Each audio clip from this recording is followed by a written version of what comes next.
I would bet that Joanie never thought that her dirty secrets would come to light as they have.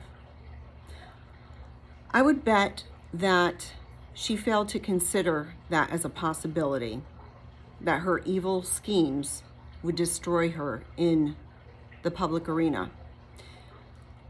I believe that she thought that she could destroy Jonathan and Susie and cause people to believe her,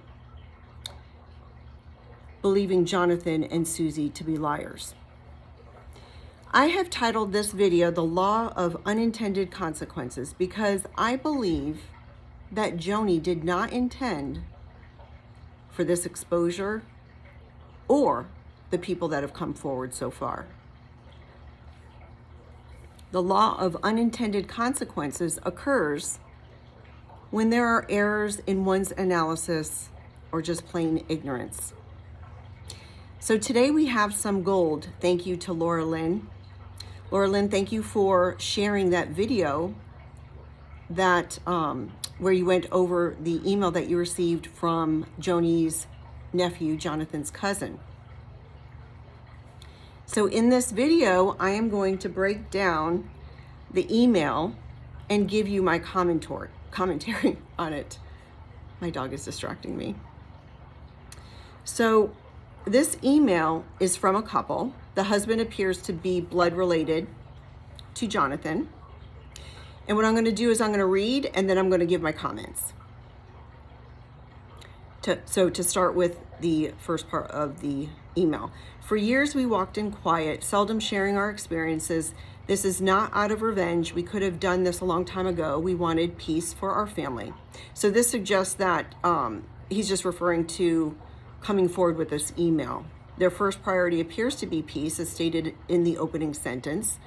And later we read in the email that the priority was protection of their child.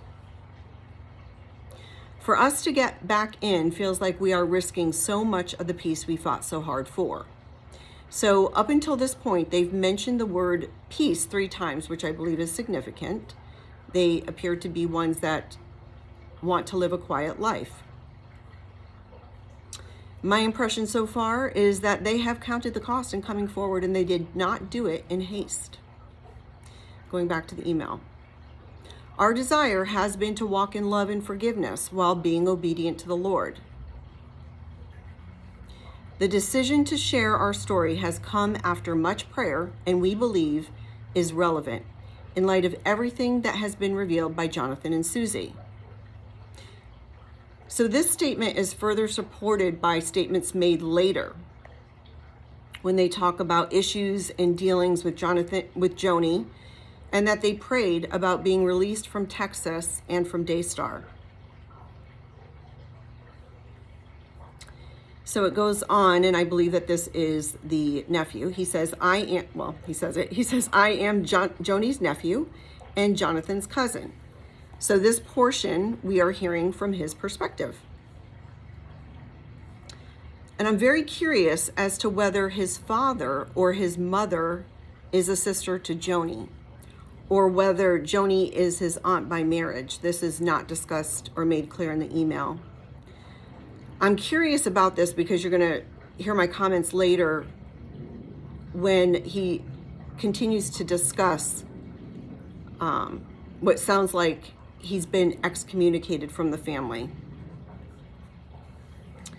I came to work at Daystar in 2015 and worked there until the spring of 2021. So he stopped working there before August of 2021, the beach house incident, and before Marcus's death. During my time there, the chiropractor would work on various family members and employees in the Daystar green room. I was warned by Joanie that anytime he worked on one of the young women, another person should be present, usually the husband. So my impression from this is that it demonstrates that Joanie has the capability to think rationally and reasonably and logically. Or another perspective is that she knew full well that this was a bad guy and that they should not be left alone unattended. My guess is that she knew what this guy was up to. Why she would warn the nephew and allow her daughter-in-law Susie to be vulnerable to him remains a mystery to me. If I were to guess, which is all I can do at this point, I get the impression that Joanie is kind of jealous of Susie. This is just a thought. Going back to the email, I wasn't too alarmed about this initially because that seemed like a good idea for any adult male working on a young woman to have accountability present. So I was present anytime he worked on my wife. So this makes sense to me as it shows that he is rational in his thought processes. At first, this wasn't a problem. Later, however, the chiropractor started to voice irritation at my presence during my wife's adjustments. So now we're getting into some glaring red flags. I'm very curious to know what the chiropractor voiced, what he said, and what type of tone he had. All we know is that he voiced irritation to this young man's presence. Is it possible that the husband was talking during the sessions? I'm not sure. Did the chiropractor want the attention on him and he's working on this young lady and he wanted the young lady's attention? Not sure. During some adjustments, he would make multiple comments about my wife's body. He doesn't share exactly what they are, but multiple, not just one. That's disturbing. That's a huge red flag. I hope that the wife stopped having those adjustments at that point. It is unclear as to whether this chiropractor was an actual employee of Daystar, or whether they just brought him in and he just worked for them on a contract basis. If he was an employee, or even if he wasn't, this is something that could have been brought to the attention of HR. Then he texted me and he wanted to buy me and my wife dinner and said he wanted us to come swimming afterwards at his house. This is bizarre. This guy voiced his irritation to this young man and then wants to buy him dinner and wants him to go swimming at his house. Now he wants to be his friend. So my first impression is that he's trying to buy friendship. Then I would have to ask why he has to do that. Are people against him, voicing concerns? Or people figuring out that he was a creep?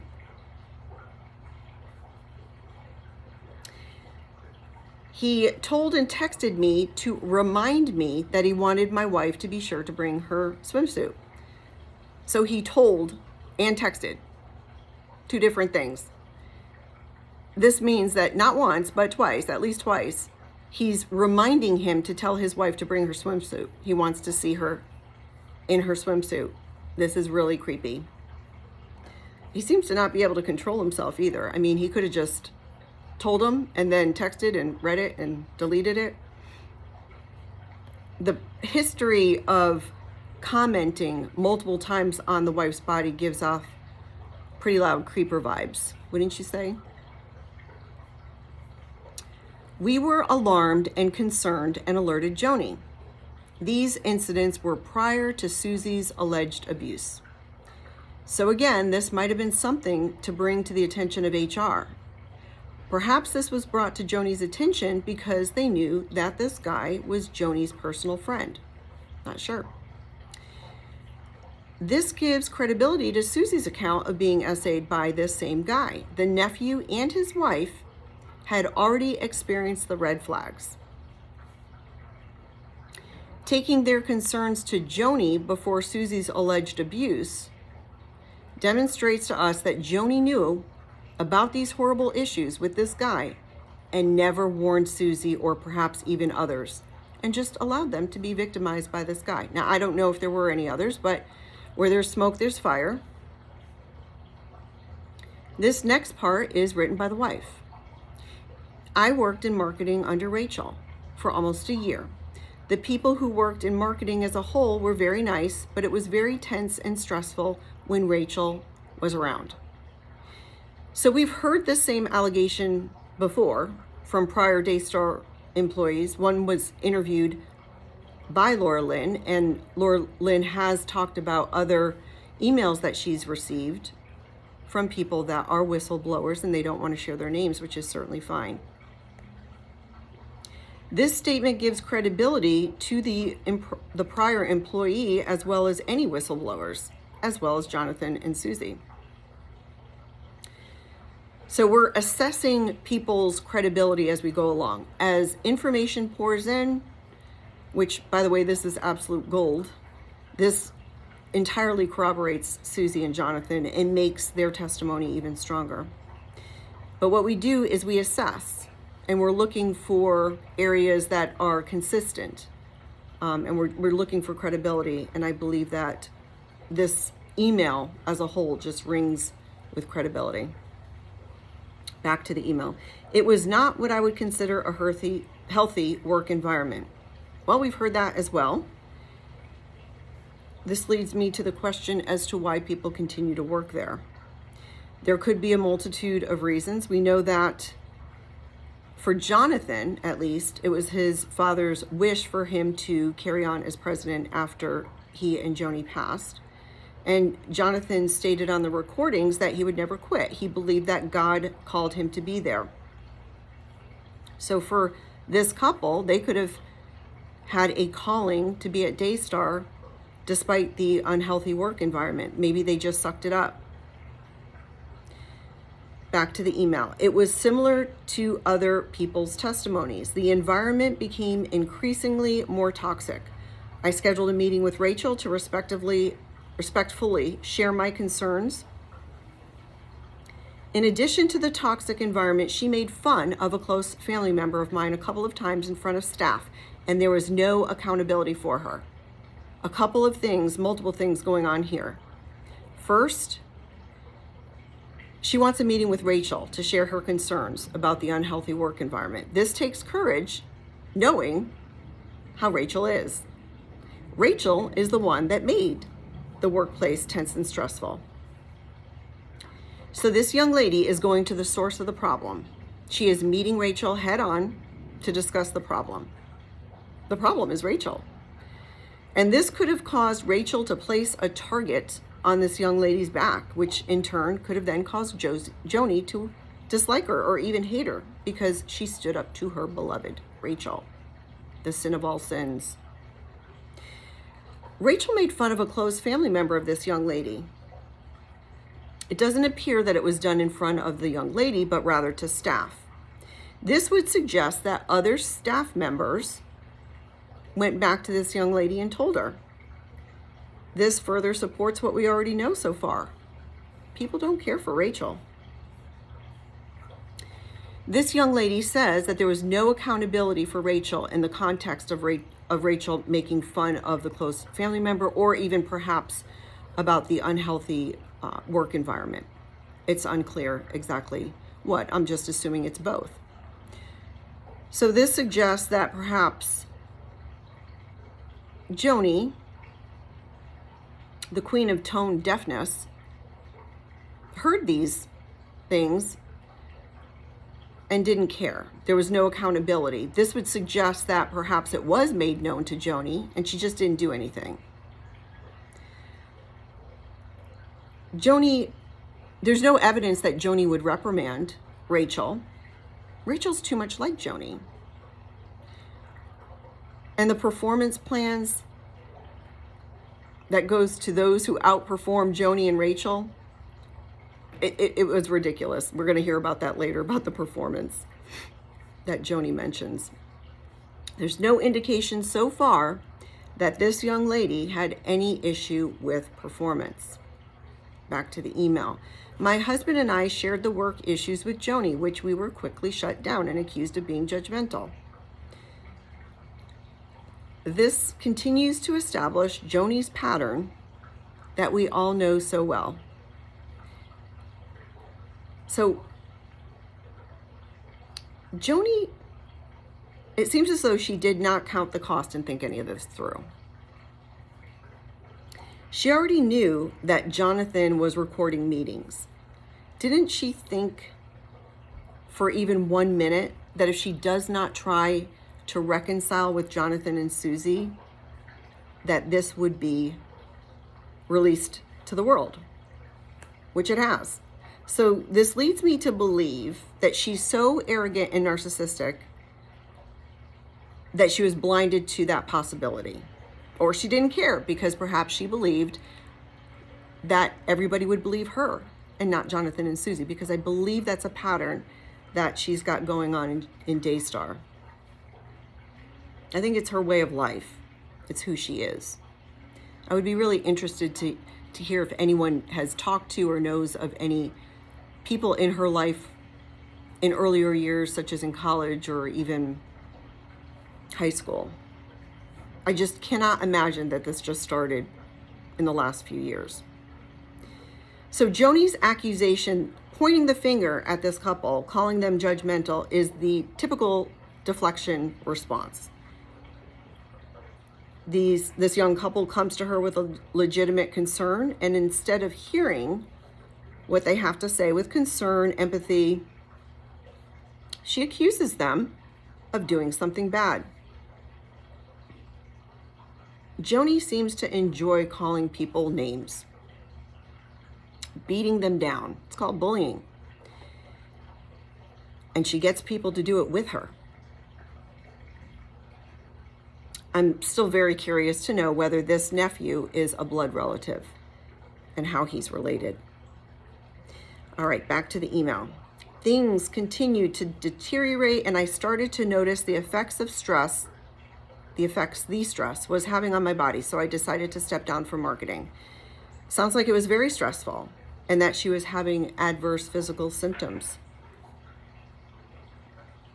This demonstrates that she was mindful of what was happening, and she made the right decision to step down because she could not take the stress of the hellion any longer. After leaving marketing, I took some time and went back to school to work on my master's degree. While working towards that, I worked at A Heart for the World, and I loved getting to pray for and encourage those who would call in with God's word. So this to me demonstrates that this young lady has a servant's heart. She loves to pray and encourage people. Joanie could have learned something from that. I decided to try and see if I could get a job in the prayer department. This was an entry-level position. However, when I applied for the job interview was with Joanie and Jay, Susie's dad, and Jonathan. It seemed odd to me that Joanie, the co-founder of Daystar, would sit in for a prayer partner job, as I don't think that was normal protocol. So clearly we know she loves to pray. She loves to pray for people, so it makes sense that she would try to get a position in the prayer department.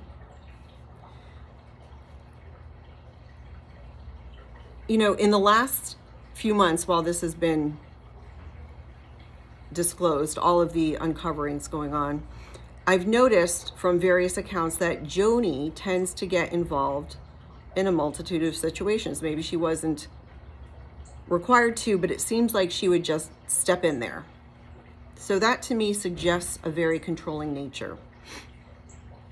The interview proceeded like any other interview at first, but then Joanie asked Jonathan and Jay to leave, and it was just me and Joanie.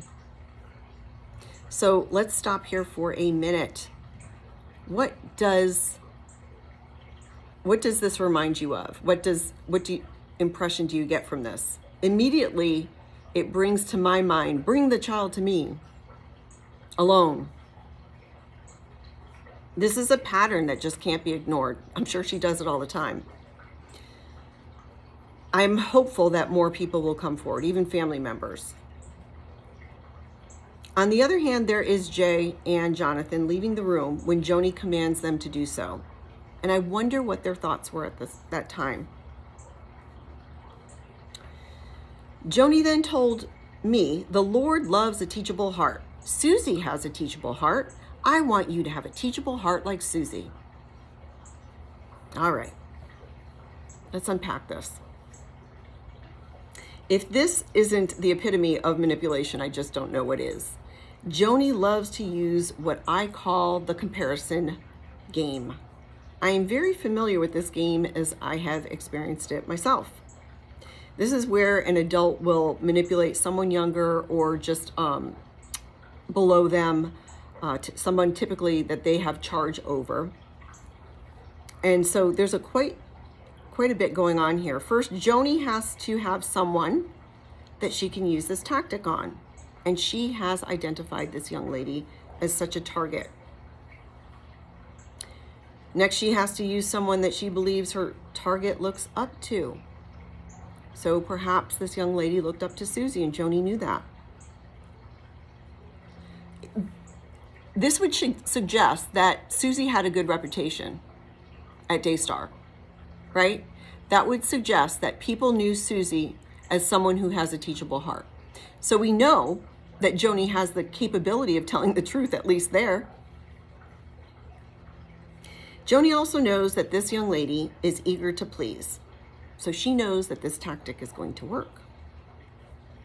This comparison game is played to instill that the person here, the young lady, is currently bad. And in order to be good, she needs to listen to Joanie and be like Susie. Obey Joanie.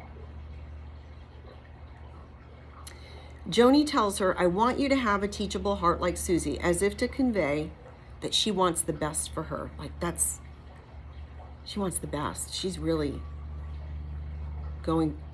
backing this girl, and she loves her, whatever it is that she's sharing with her. She cares about her. That's what she's trying to convey. The intended result is for this young lady to respond with, yes, I'll do whatever you tell me to do. Back to the email. She told me I was on a 3-month probation period, and her specific expectation was that I was to like and comment on Rachel's social media posts, and I was not supposed to tell Rachel or anyone. So this is ridiculous. Why is she on a 3-month probation?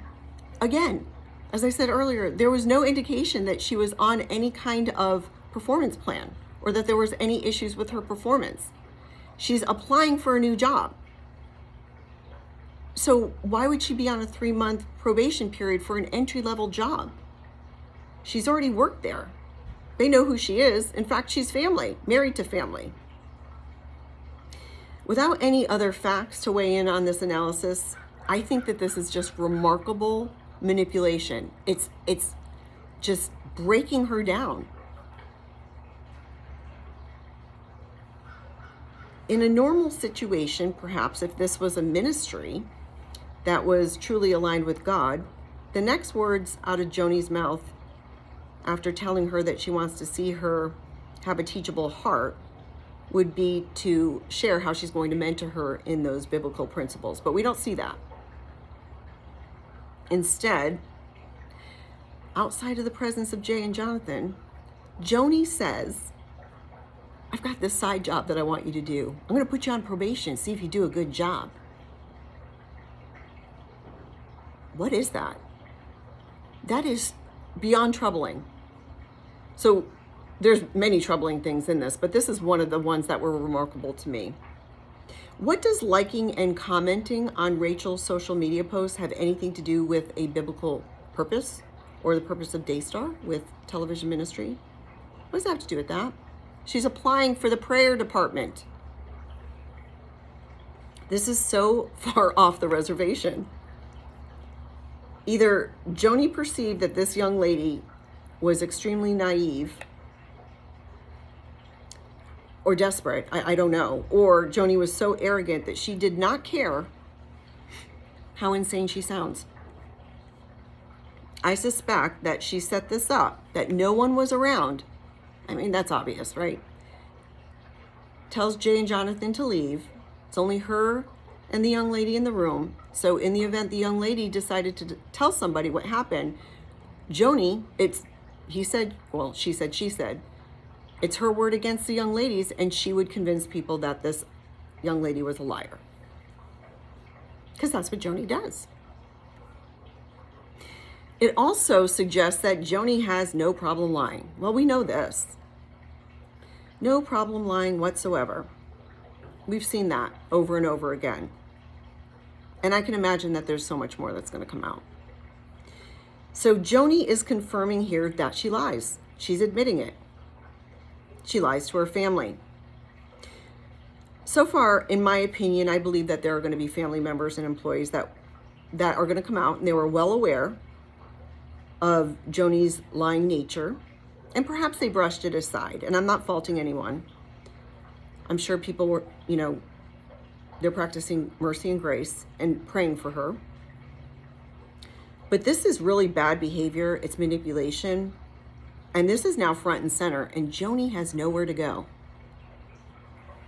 because that light is on her right now. I've never watched Daystar. And now with this exposure, I've seen some clips of her. And I didn't know she sang. I saw recently a clip where she was singing. Well, I wasn't listening to it, but I just saw her singing on stage. And, of course, her show, The View, or Table Talk. And it's obvious. She loves to be the center of attention.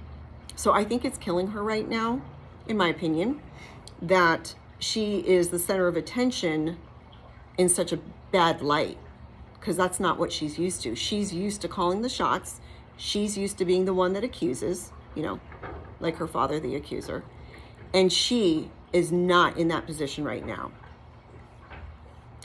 That night, okay, back to the email. That night, I liked and commented on one of Rachel's social media posts. Joanie texted me and said that Rachel had asked her if she had talked to me about liking her social media posts. Clearly, Rachel knows her mom. This has happened before. Joanie in text said no to Rachel, but in reality, she had talked to me about it. I was conflicted, but I wanted to have a teachable heart. So I was trying to please Joanie.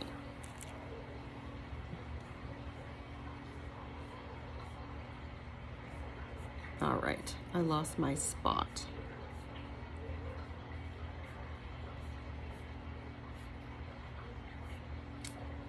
Give me a minute. So this confirms what I said earlier, that this young lady was evidently trying to please Joanie. I think it's so disgusting to hear how this alleged godly woman who runs this Christian television network despises God. I say that because of her behavior. I can only conclude that she despises God. She is intentionally operating in a spirit that God despises. In Proverbs 6, God says what he hates. There's 7 things. We know one of them is a lying tongue. Another is a heart that devises wicked plans. This is the picture of Joanie. And in Revelation 21:8, we know what the Lord says, who's not getting in, and whose portion will be in the lake that burns with fire and sulfur, which is the second death, and that includes all liars. So what I hear right now is Susie's words referring to Joanie. Doesn't she understand she's going to stand before Jesus? I think I've heard Susie say that more than once, or maybe I've watched the video more than once. In my opinion, it does not appear that Joanie believes in God or the Bible. That's my opinion. Based upon what I've seen so far, she has disregarded these very important scriptures. Back to the email. I thought she was being a ministry leader and would know what the Lord loved. And she told me that the Lord loved a teachable heart. So I wanted to please the Lord. Again, we see the vulnerability of this young lady. She has a pure heart and she wants to serve. All right. So this next part is the meetings with Joanie, which is very interesting. And this goes back and switches back to the narrative of the husband as the writer. All right. So we had a family member who my wife and I were concerned about and tried to distance ourselves from. This family member in reference is not Pete, someone different. We noticed some behavior from this family member that was concerning. The more time that we spent, the more uncomfortable we became. That's the Holy Spirit in them discerning that there is trouble on the horizon with this individual. He says, we didn't feel comfortable spending time around this family member, and we felt like the Lord was warning us to separate ourselves from them. So they appear to have received a clear word from the Lord about this individual in the form of a warning. When we distanced ourselves by not spending as much time around them, it caused quite a stir in the family. Why? What would cause quite a stir in the family just because they weren't spending time with this individual? I'm curious again as to the relationship of this person to Joanie. It was apparently someone who's related and worked at Daystar. So who are the options? I think it was somebody very close for Joanie to react this way. Then he says, Joanie took this as an opportunity to get involved. We talked about that before. Sticking her foot in it. She's getting involved in the situation. She's controlling the narrative. We see this pattern over and over. He says, me and my wife tried to back away very quietly and did not want to cause any problems. Joanie would call me into private meetings to discuss the issue, sometimes alone, sometimes with other people. Most of the time I had limited warning, having to leave my desk at work to attend them. So there's several things going on here. First, Joanie would call him into private meetings, which were sometimes alone. So in my opinion, this is her tactic. She does that when she wants to threaten, intimidate, say some things with no one around, so that in the event the person discloses, she can just call them a liar. If other people are around, I believe that this is a pattern that we see where she uses this tactic of bullying, and she brings in other people to help her bully, like we've seen on the recordings with Jonathan and Susie. And there were a couple times in those recordings where she would be speaking, and then she would just refer to Tom Callender or Jimmy Evans and say, tell them what we were talking about. Tell them what you said to me earlier, to get them to parrot back essentially what she's saying. You know, the intimidation, the lies, the abuse. It's just bullying. And then having no warning of the meeting. This is because everyone is subject to Joanie. She expects everyone to be at her beck and call. He goes on to say, at first I thought she wanted to help, referring to Joanie, but the longer these meetings went on, I realized that wasn't the case. So perhaps at first he viewed Joanie as someone he could trust and look up to. That is his aunt. It's unclear as to whether she ever changed, whether she was like this all the time. It's unclear. We don't know. So he likely did not view her as someone who despises the Lord. He likely viewed her as a Christian, as he is. Back to the email. When we raised issues of some of the comments that this family member had made, such as an off-the-cuff comment to my expecting wife with our first child that we were excited about, quote, if you want an abortion, I know a guy, end quote. A joke about torture inflicted by piranhas, being funny, and one instance where they responded to a telemarketer by joking that they would be right back after they had finished having sex with a goat. None of these statements are funny. These statements are dark and evil. Who would have laughed at the comment about the abortion? Anybody? They're at a Christian television network. Who would have laughed at that? Who would have thought that was funny? The piranhas, I don't know. But saying, I'll be right back after I have sex with a goat, finish having sex with a goat, that's disturbing. And it's not rocket science. There's no excuse here. I wonder if HR was ever informed of this. In my law firm, I would call in HR if I ever heard of an employee talking like this. We're not a Christian television network. We're not evangelizing, but I won't tolerate that. That's what's disgusting. This is a Christian organization, and Joanie is saying, oh, It's okay. There's nothing deviant about those comments. There's absolutely no excuse for those statements. And I'm sure there's a lot more. The only explanation I can reach, in my opinion, is that this person is very disturbed. And anyone who minimizes, defends, or suggests that this person is harmless is just as or more disturbed or evil than they are. Back to the email. My wife and I started feeling uncomfortable with this person being around our baby. In these meetings, I shared this with Joanie, and she responded that some Christians have different senses of humor.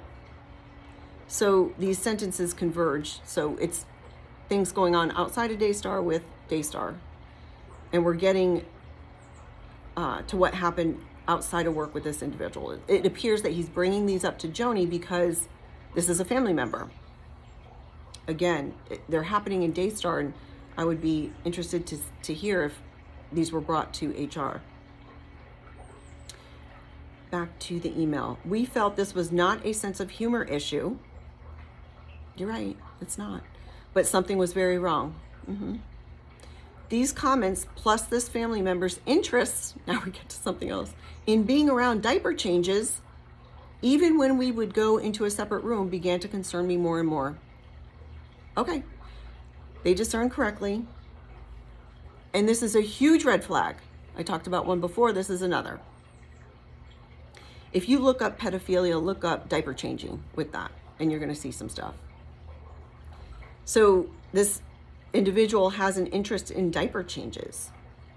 And the wording based upon this happened multiple times with the diaper changing. Yuck.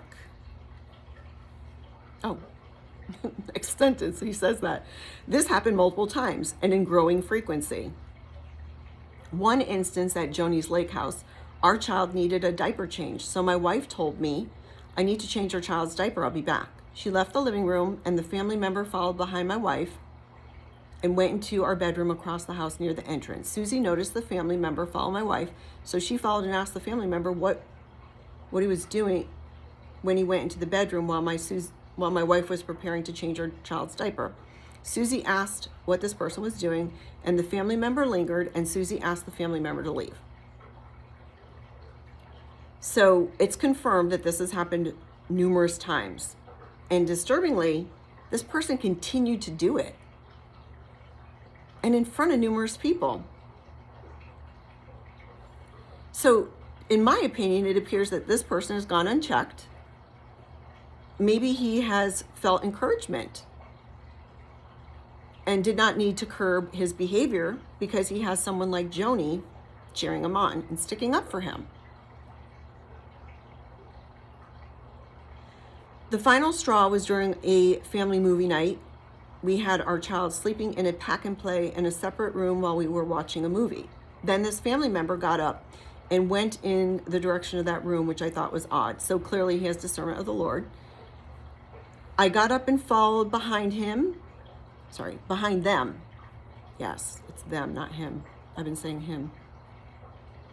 To the room, and the family member was sitting in the dark with the lights off on the couch beside the pack and play where my child was sleeping just 5 feet away. So this is sick, and in my opinion, this is deviant. This is evidence of deviance. I questioned them asking, why are they in there? The family member didn't know what to say. I told him to get out of the room. So now we know it's a male at this point because he says, I told him. And previously he was saying them. I was using him. So now we know it's a him.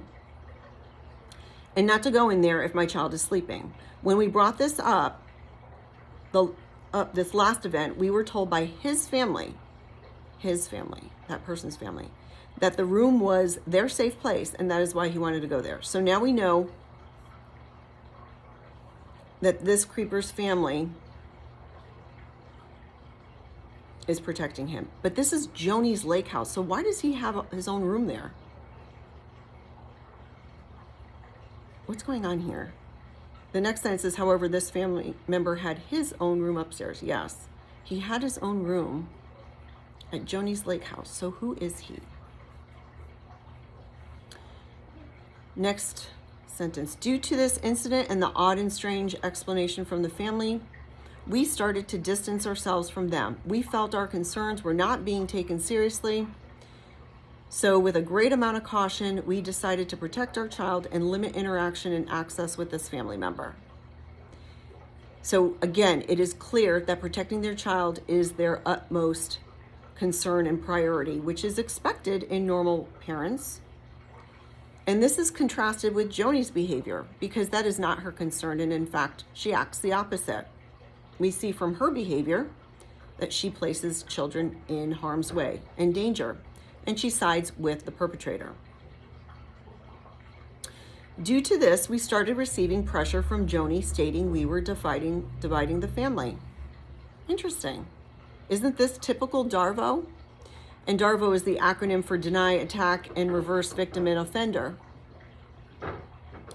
Joanie was putting herself in the shoes of the offender and turned the tables on this young couple, accusing them. Joanie's an accuser, and you know what the Bible says about the accuser. It was after this, Joanie started to hold meetings where she would call me in and I shared my concerns. This young man clearly tried. As I mentioned HR earlier, this could have been something to bring to HR, but then this morphed into a family issue. So I think that they were stuck and they had to bring these concerns to Joanie. You know what's interesting? There's no mention of Marcus at all. Going to Marcus, nothing. And we know he was alive because they stopped working there in the spring of 2021. And Marcus passed in November of 2021. So that's very interesting to me. There's no mention of Marcus in this. Where was he? Then he says she would take the opportunity to target my wife. Well, that went sideways, right? What's going on here? This young man comes in to voice his concerns about this family member creeping around his child, and Joanie begins to target the wife. And I'm not really sure what was said at that point to potentially open that door, but it is very interesting. He goes on to say, she felt my wife was the root cause of dissension in the family when we chose to distance ourselves. And she would try to convince me that my wife was controlling and manipulating me, that I had no reason to be concerned regarding this family member, and instead I should stand up to my wife. So perhaps he had shared with Joanie that these were concerns he was sharing that he and his wife had, which opened the door for Joanie to attack his wife. But this is typical Joanie working overtime to convince this young man that his wife is the problem, that his wife has a controlling and manipulative spirit. And that's exactly what Joanie said to Jonathan and others about Susie. So she's trying to get in his head and she's twisting things to make it look like his wife is the enemy. And this is a really sick tactic, but we see it all the time. She's trying to get him to despise his wife to protect the deviant one. Why is that? Was this conversation in private? All right, back to the email. I expressed that I am in complete agreement with my wife concerning the red flags regarding the family member. While trying to convince me that my wife is being manipulative, Joanie would tell me, you need to use wisdom with what you share with your wife. And this is what Joanie does. She lies, condones lies, and tells others to lie too. She's telling this young man to lie or to keep things from his wife, which is a lie. It's dishonesty. But he's wise and he stands up to her and he tells her that he's one with his wife. And this must have really pissed her off. I can just imagine that her head was spinning as to how she could concoct her next evil scheme.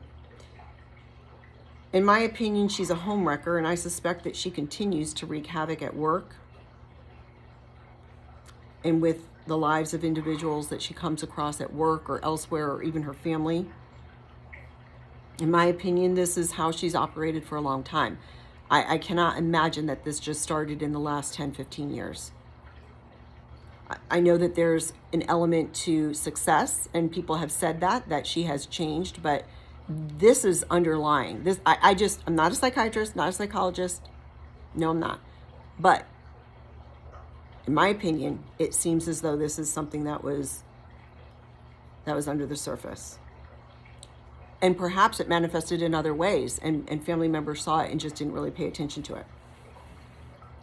All right, back to the email. I didn't think that this was right, as my wife and I are one, and I believe we should never keep any information or secrets from the other. Correct. I bet that him saying that to her caused her to go into a tailspin. She would bring up other husbands in the family, citing them as good examples for getting their wives in line, and that I should do the same. Here's that comparison factor again, that comparison game. Just as she did with the wife and telling her to be like Susie, here she is telling this young man to be like the other husbands. So if it's not clear by now, Joanie is a master manipulator, and you don't have to be brilliant or smart or clever to be that. Because I don't think that she is. I mean, she's not dumb, but she has such basic tactics. She's essentially telling him that he's a bad person because he's not like these other men who are able to get their wives in line. This young man has already told her that he is one with his wife and he shares in the same concerns, but that doesn't stop her. She continues on with the manipulation and threats because she's the voice of God and everyone bows down to her. She's the smartest person in the room. All right, back to the email. Joanie tried pressuring me into going to a counselor over the issue, but only the counselor she wanted, the issue. That is such a red flag. Over the issue of what?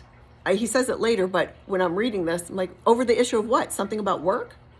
Oh no, because he doesn't want to hang out with the creepy family member. Only the counselor that she wanted, someone on her payroll? Is this counselor violating his or her oath? There's this thing called patient doctor privilege, doctor-patient privilege, and a counselor would fall in that as the provider, and they cannot disclose anything that the patient says. It's the patient's privilege. They can disclose to a third party, but that professional cannot. There's attorney-client. I mean, why would you have to go to a counselor of Joanie's choice? Is this counselor going to report back to Joanie things that they can discuss to use, that Joanie can use against the young man? This is really disturbing. This is another one that really stood out to me. So disturbing. A counselor of her choice. Well, that tells me, in my opinion, that she's going to get information from this counselor. Telling this man that he needs to go to a counselor is disturbing.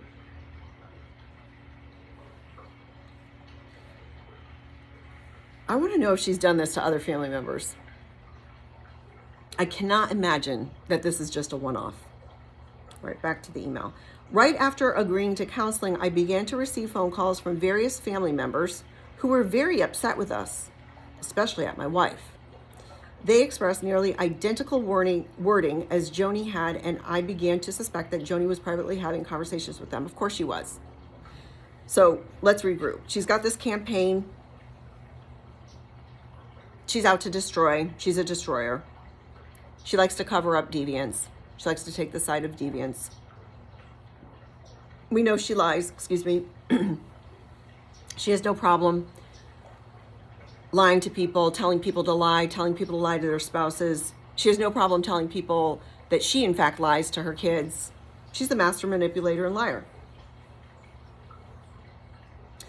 And the battle is not yet won. Yet she may have told them, you're going to counseling, and you're going to go to the counselor of my choice. But she must do more, right? She likes to put her foot in everything. She must get into action and discredit this young couple to family members because they're such a threat to her. Whatever spirit in her is getting disrupted by the spirit that's in them. Maybe that's what's happening.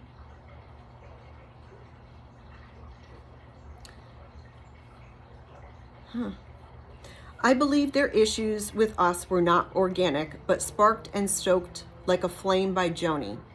Of course. I now had to put out fires with other relatives, keeping them busy. Keep them busy. Don't focus on what's going on behind the curtain, what Joanie's doing.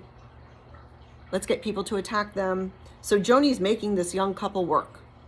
This is evil and demonic. It's a ploy to keep the pressure on them so they don't have time to think. Attack them with lies until they succumb to God, Joanie.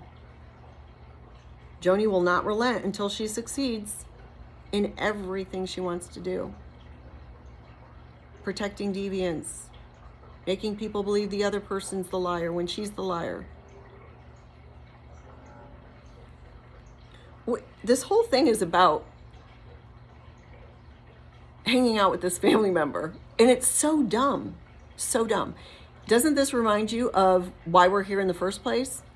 We're here because Susie and Jonathan didn't want to read that praise report by a viewer. Unintended consequences. She didn't think this through. So dumb. It felt like a coordinated pressure campaign, so I decided to let Joanie know I would not attend counseling. Very smart, bravo. So Joanie's plan backfired on her. She picked the wrong guy. He said, going to counseling felt like a trap, and I did not have a peace about going after she isolated us from the family by these coordinated attacks. Yeah, it was a trap, and it was coordinated. She knows what she's doing. She's done it before. She's got a playbook. She was absolutely livid, telling me I was double-minded and not a man of my word. Well, there you go. Here we go again with the lies and manipulation and the DARVO.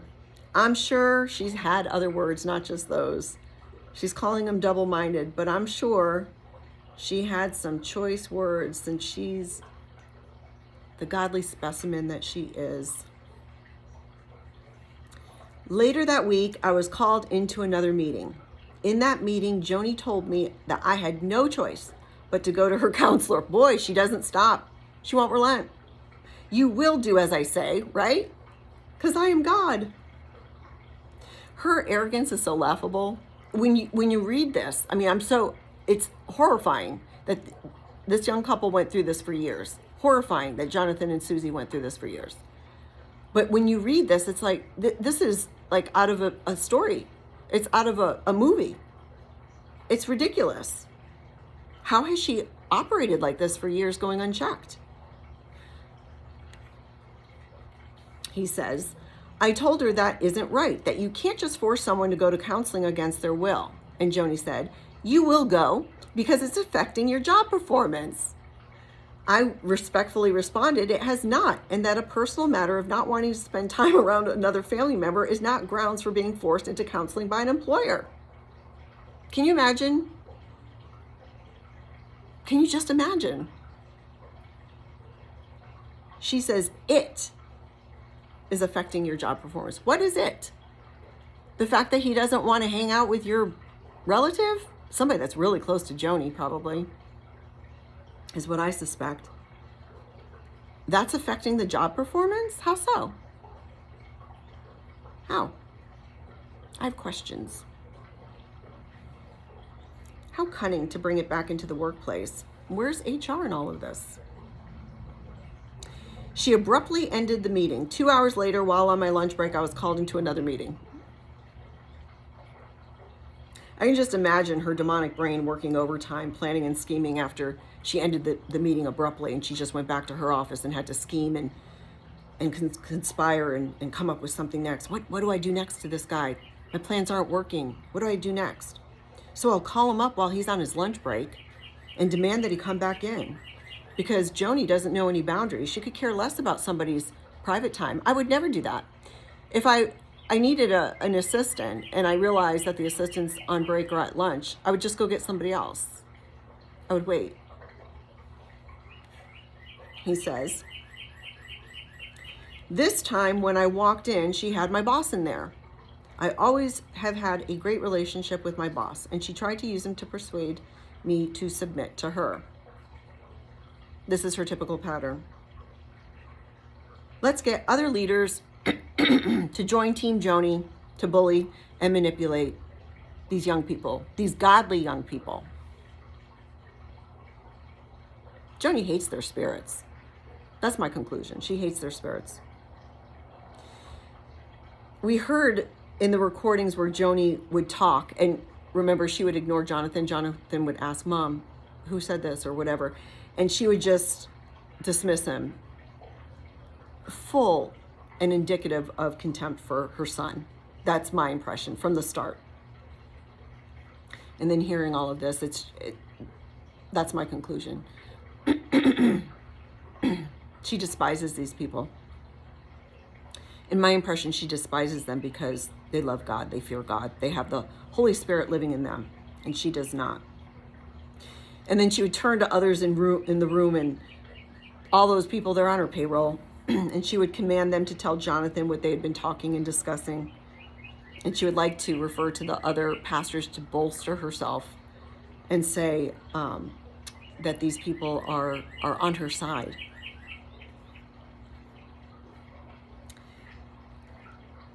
He says, he was a rock in a hard place, referring to his boss, being asked to share with me the importance of family and listening to elders. She never asked him about my work performance in front of me, leading me to believe she asked him before I came in, and he answered not to her liking.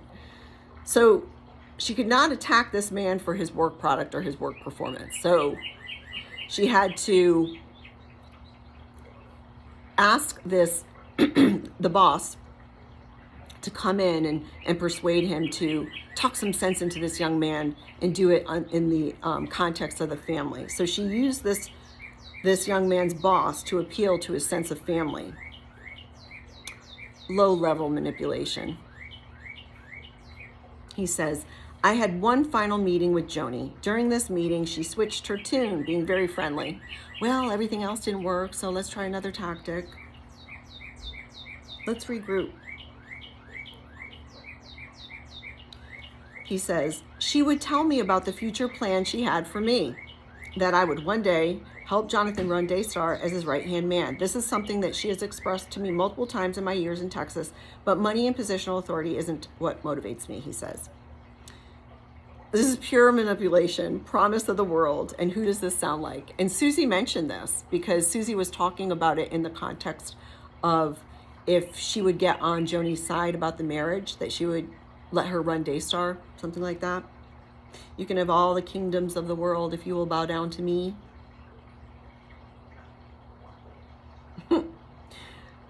I'm telling you, this email is absolute gold. He says, I believed if God wanted it to happen, it would regardless, and I should be content with whatever my lot in life is. And that's submission to God. It's something that Joanie could learn from. Joanie doesn't have that attribute. Joanie tried to convince me to spend time with that family member at least once a month. This is so strange. So strange. She won't stop. In my opinion, the reason why she did that is so that she could use that against him later. And we saw this with Jonathan and Susie. You know, when Jonathan and Susie were lied to and told that Pete was exonerated or cleared, they probably had continued interactions with Pete. Of course, they didn't, from what my understanding is, they didn't allow him back in the house, in their house, but they continued to have interactions with him. But that was my impression when I read this, that that's what she's going to use against him. Well, he's a liar. He was always hanging out with the deviant that I love. He says, I told her I didn't feel that that's what the Lord wanted me to do. Good for you. When she saw that I wasn't complying, she became angry and her eyes were like daggers. She threatened my job and dismissed me from the meeting. What does that remind you of? Jonathan and Susie told Joanie that it was against their godly convictions for them to read the card, praising that unbiblical marriage that she's in. Joanie was so infuriated, she fired Susie. So this young man tells Joanie, this is a pattern. I have convictions from the Lord, and the Lord has told me, he doesn't want me hanging out with this guy. She doesn't care. She doesn't listen to that. And that's why I believe that Joanie despises God. These young people are telling her, I have a conviction from the Lord, and she could care less. And her paid mouthpieces, Tom Callender and Jimmy Evans, they're the same. She's paying them to say what she's saying. Seared consciences.